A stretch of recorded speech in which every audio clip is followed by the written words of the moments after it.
The Brothers' Revenge. The blizzard was raging fiercely around them as the brothers stumbled down the long road.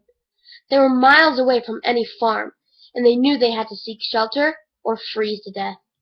So it was with gratitude that the two brothers spotted a saloon and pushed their way through the doors.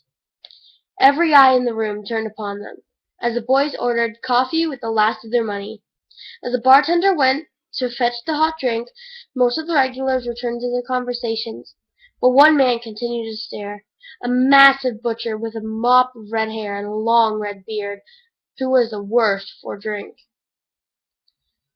"You're looking at me funny," the butcher slurred, looming over the two boys.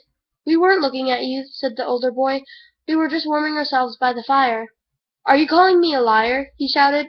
Around the room the crowd grinned. They loved a good fight.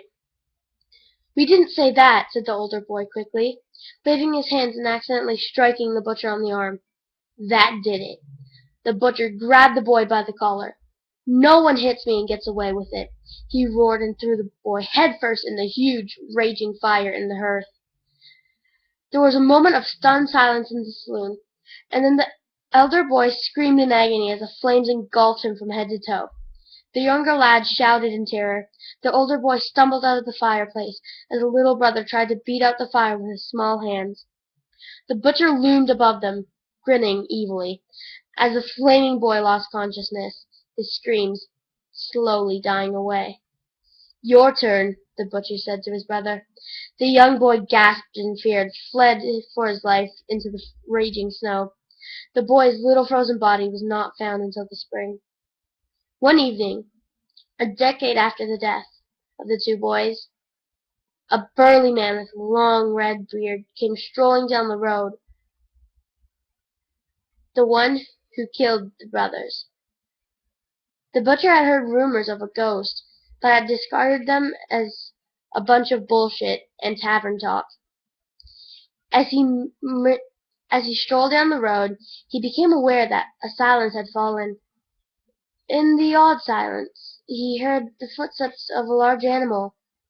They walked when he walked, and stopped when he stopped. Pulse pounding madly, the butcher turned. Behind him, large as an ox, stood a black dog with blazing blue eyes and sharp teeth.